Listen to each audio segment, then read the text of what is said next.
नमस्कार दोस्तों, अपना देश सुनने वाले, देखने वाले सभी लोगों को मेरा प्यार भरा जय श्री कृष्णा। दोस्तों, अधिक मास की एकादशी बहुत ज़्यादा महत्व रखती है। दोस्तों, एकादशी के दिन जो लोग व्रत करते हैं, पूजा करते हैं, विशेष उपाय करते हैं, उनकी जीवन की सारी परेशानियां श्री हरि विष्णु दूर कर देते हैं और जीवन को सुख, समृद्धि और ऐश्वर्य से परिपूर्ण कर देते हैं।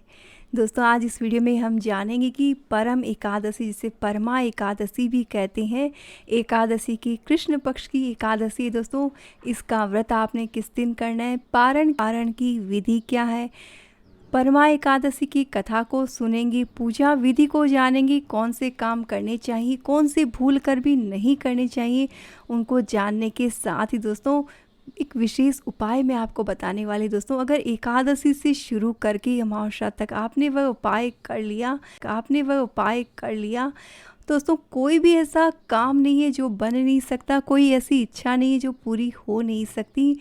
इसलिए दोस्तों वीडियो को लास्ट तक देखें और इन्फॉर्मेशन अगर अच्छी लगे तो अपने जान पहचान के लोगों के साथ, अपने प्रियजनों के साथ इस वीडियो को शेयर करेगा और कमेंट में लिखते हुए ओम नमो भगवते वासुदेवाय। और फिर देखिए कैसे चुटकियों में आपके और आपके परिवारजन की सभी समस्याएं दूर हो जाती है। दोस्तों, परम एकादशी अधिक मास की आखिरी एकादशी होती है। दरअसल पुरुषोत्तम मास के कृष्ण पक्ष की एकादशी तिथि को परम एकादशी के नाम से जाना जाता है। दोस्तों, परम एकादशी का व्रत 2020 में 13 अक्टूबर मंगलवार के दिन रखा जाएगा। धार्मिक मान्यताओं के अनुसार इस एकादशी के व्रत को करने से भगवान विष्णु का आशीर्वाद प्राप्त होता है और इसके साथ ही दुर्लभ सिद्धियां भी प्राप्त होती है। इस एकादशी से स्वर्णदान, विद्यादान, अन्नदान, भूमिदान और गोदान करने से जातकों की सारी मनोकामनाएं पूर्ण हो जाती है। इसलिए दोस्तों, एकादशी का व्रत तभी पूर्ण माना जाता है जब आप अपने सामर्थ्य के अनुसार दान करते हैं। इसलिए अगर व्रत ना भी कर पाएँ तो एकादशी के दिन और द्वादशी के दिन दान जरूर से करें, क्योंकि दोस्तों धार्मिक शास्त्रों में परम एकादशी भगवान विष्णु के भक्तों को परम सुख देने वाली मानी गई है। कहते हैं इस एकादशी का व्रत करने से भगवान विष्णु की कृपा बनी रहती है। अधिक मास के कृष्ण पक्ष में आने वाली इस परम एकादशी का व्रत करने वाले बैकुंठ धाम की प्राप्ति होती है। बताया जाता है कि बैकुंठ धाम की प्राप्ति के लिए ऋषि, मुनि, संत हजारों वर्षों की कठिन तपस्या किया करते थे, तब जाके कहीं उन्हें बैकुंठ धाम की प्राप्ति होती थी, मोक्ष की प्राप्ति होती थी।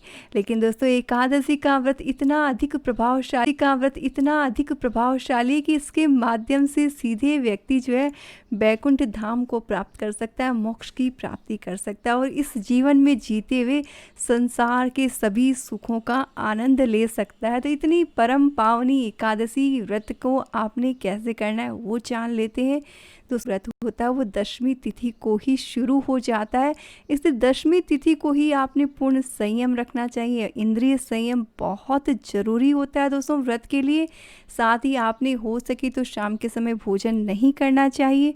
शारीरिक रूप से दुर्बल हैं, व्रत नहीं कर सकते कंटिन्यू इतना लंबा, तो आपने करना क्या है दोस्तों, दशमी की शाम को आप लाइट भोजन करें, सात्विक भोजन करें और साथ ही दशमी को भी आपने चावल नहीं खाना चाहिए। और दोस्तों, आपने भोजन करने के बाद मुख शुद्धि बहुत अच्छी तरह से कुरला कर लेना चाहिए कि अन्न का कोई अंश आपके दांतों में ना रहे। आपने इस चीज़ का ख्याल रखना चाहिए और रात को भगवान का सुमिरन करते हुए ओम नमो भगवते वासुदेवाय मंत्र का जाप करते हुए आपने सोना चाहिए, ताकि नींद में भी प्रभु का ध्यान जो है आपसे दूर ना हो। और सुबह जल्दी उठें। और दोस्तों, एकादशी के दिन सुबह जल्दी उठकर आपने स्नान के जल में डालकर स्नान करना चाहिए। इससे शरीर की शुद्धि होती है, मंत्र जाप से मन की शुद्धि होती है। तो इसे तन और मन को दोनों को शुद्ध रखें और वाणी को शुद्ध रखने के लिए मौन रहें या फिर ओम नमो भगवते वासुदेवाय का मंत्र रटते रहें।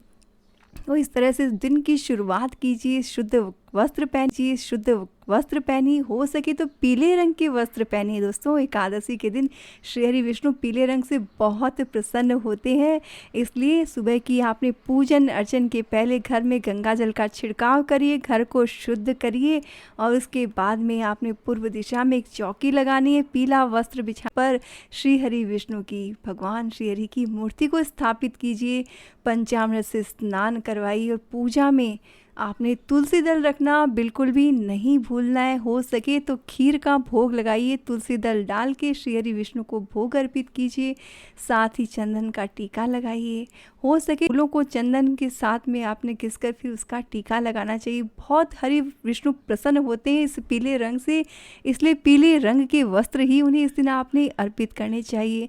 पूरे मन से आपने भगवान श्री हरि का ध्यान करते हुए ओम नमो भगवते वासुदेवाय का जाप मन में कंटिन्यू रखते हुए आपने पूजन अर्चन करना चाहिए। दोस्तों पूरे विधि विधान से भोग इत्यादि अर्पण करके पूजा करें, आरती करें और उसके बाद में श्री हरि विष्णु की कथा सुने। साथ ही घी का दीपक जलाना आपने बिल्कुल भी नहीं भूलना है। दोस्तों इस पूजा में आपने घी का ही इस्तेमाल की। दोस्तों जब पूजा करें तो साथ में काले तिल लेकर बैठें, क्योंकि जब आप कथा का श्रवण करते हैं तो हाथ में काले तिल और तुलसी पत्र लेकर ही आपने जो है कथा सुननी चाहिए। और दोस्तों व्रत को जब आप शुरू करते हैं सुबह में तो संकल्प लेना बिल्कुल भी ना भूलें।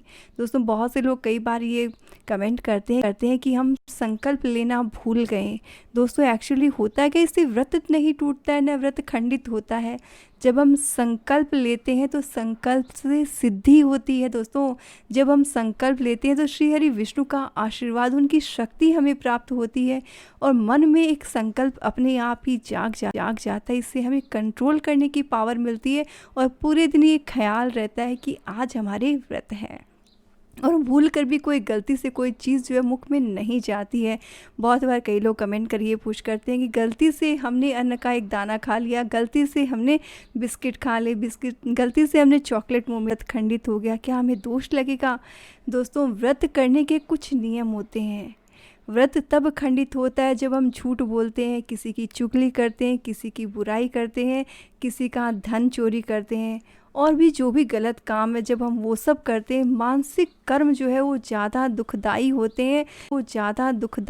हैं, इस दोस्तों अगर गलती से कोई अन्न का दाना अगर चला जाए तो क्षमा याचन कर लीजिए और व्रत को कंटिन्यू रखिए, क्योंकि दोस्तों व्रत को तो हम बहुत बार तोड़ते हैं और हमें एहसास भी नहीं होता।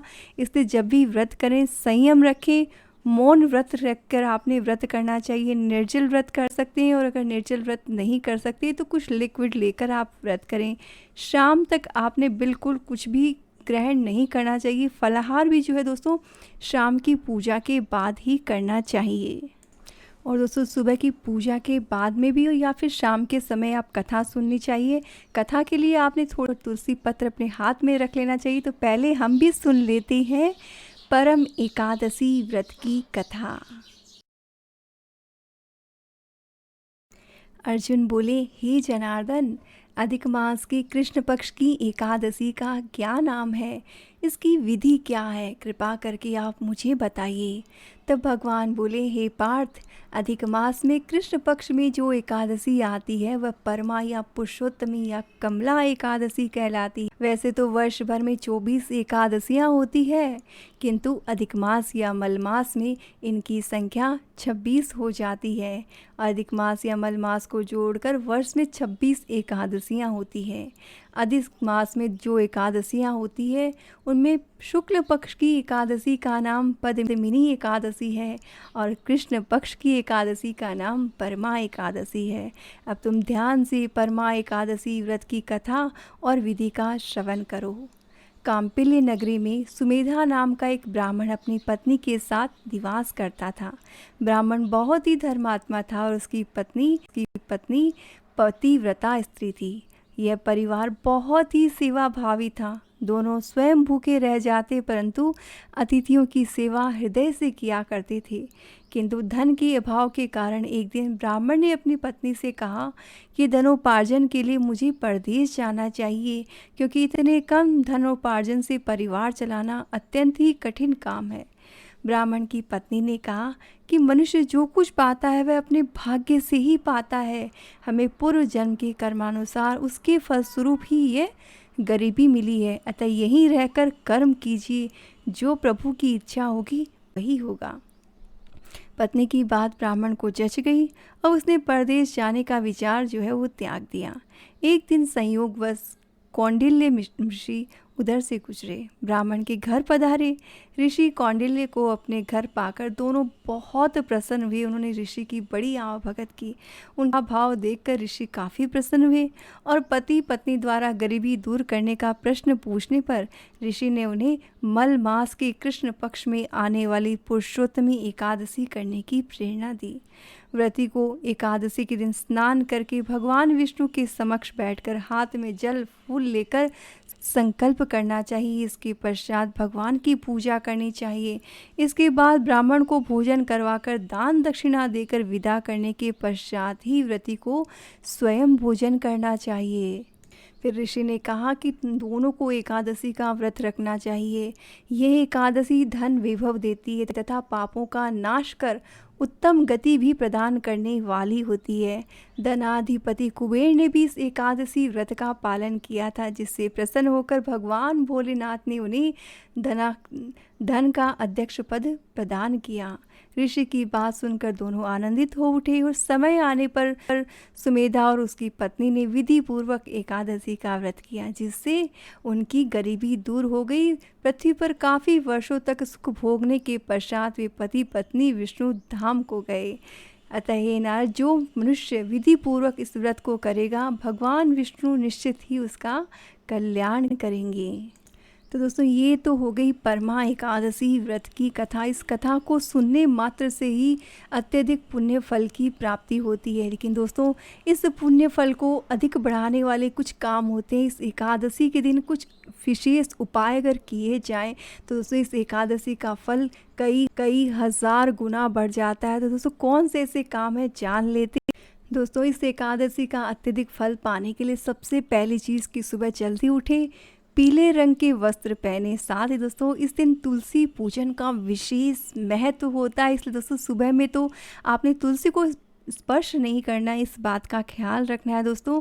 लेकिन ना ही आपने तुलसी में जल देना है, ना ही तुलसी के पत्र तोड़ने हैं। लेकिन शाम के समय तुलसी जी के गमले के पास एक घी का दीपक जलाना है और 11 बार परिक्रमा करते हुए आपने मंत्र बोलना है, ओम नमो भगवते वासुदेवाय। इस मंत्र को बोलते हुए तुलसी जी की 11 परिक्रमा कीजिए। दोस्तों, किस तरह से माँ लक्ष्मी प्रसन्न होती है वो आप स्वयं ही देख लेंगे।